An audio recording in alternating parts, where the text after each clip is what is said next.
नमस्ते दर्शकों, India news देख रहे हैं आप और मैं हूं आपके साथ वैभव मिश्रा। घड़ी की सुई पर अपनी नजर टिका लीजिए और इंतजार करिए सिर्फ 96 घंटे का, क्योंकि 96 घंटे बाद कहा यह जा रहा है कि बलूचिस्तान आजाद होने वाला है। तो पाकिस्तान के लिए उल्टी गिनती शुरू हो चुकी है और जिन्ना का देश एक बार फिर 1971 जैसे ऐतिहासिक विभाजन के कगार पर खड़ा नजर आ रहा है। स्वतंत्रता समर्थकों और रिपब्लिक ऑफ बलूचिस्तान ने 11 अगस्त को बलूचिस्तान का आधिकारिक स्वतंत्रता दिवस मनाने और वैश्विक स्तर पर संप्रभु राष्ट्र की मान्यता हासिल करने का बड़ा ऐलान कर दिया है। आज 7 अगस्त है और ठीक 96 घंटे बाद यानी महज 4 दिनों के बाद वो ऐतिहासिक 11 अगस्त आने वाली है, जिसे लेकर बलूच राष्ट्रवादियों ने पूरी दुनिया में आर पार के आंदोलन का आह्वान कर दिया है। बलूच नेता मीर यार बलूच और प्रमुख संगठनों ने दुनिया भर में रह रहे बलूच नागरिकों से अपील की है कि वो 11 अगस्त को अपने घरों, बाजारों और सार्वजनिक स्थानों पर बलूचिस्तान का राष्ट्रीय झंडा फहराएं। उनका तर्क है कि 11 अगस्त 1947 को अंग्रेजों के जाने के बाद कलात की रियायत यानी बलूचिस्तान ने सबसे पहले अपनी आजादी की घोषणा की थी। हालांकि मार्च 1948 में पाकिस्तानी सेना ने बंदूक की नोक पर बलूचिस्तान पर अवैध कब्जा कर लिया था। पिछले 8 दशकों से पाकिस्तानी सेना के अत्याचारों, जबरन गायब करने की घटनाओं और संसाधनों के दोहन से त्रस्त बलूच जनता बगावत की अंतिम राह पर है। बलूच संगठनों ने संयुक्त राष्ट्र और अंतर्राष्ट्रीय समुदाय से गुहार लगाई है कि वे पाकिस्तान के इस अवैध कब्जे को खारिज कर रिपब्लिक ऑफ बलूचिस्तान को एक स्वतंत्र देश के रूप में मान्यता दे।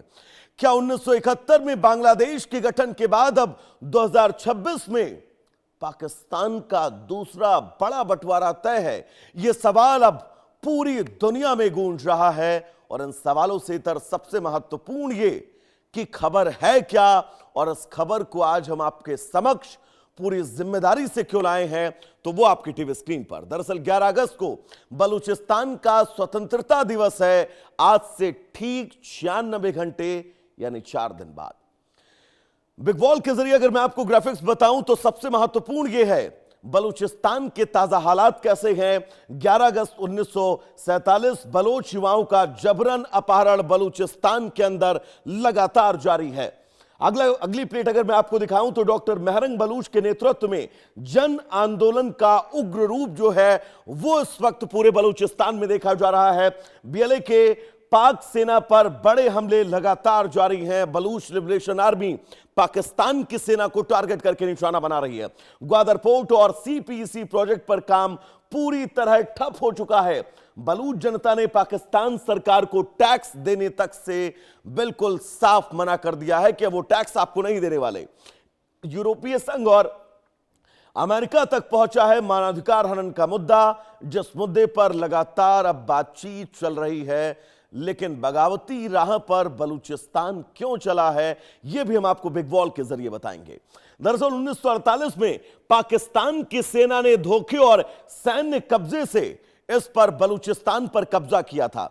यहां का गैस, सोना और खनिजों से समृद्ध बलूचिस्तान को बेहद गरीबी में रखा गया, यानी जहां से आप धन संचय कर रहे हैं उस इलाके को आपने बिल्कुल अकेला छोड़ दिया।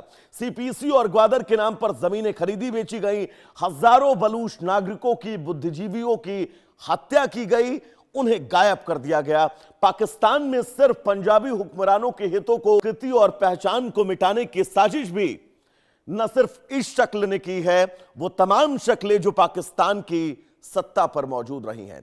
हमारे साथ विशेष मेहमान जुड़े हुए हैं, ग्रुप कैप्टन यूके देवनाथ साहब। देवनाथ साहब, बहुत स्वागत है आपका इंडिया न्यूज पर। हमारे साथ मलिका पांडे जी हैं, विदेश मामलों की जानकार है। मलिका जी, आपका भी बहुत स्वागत है इंडिया न्यूज पर।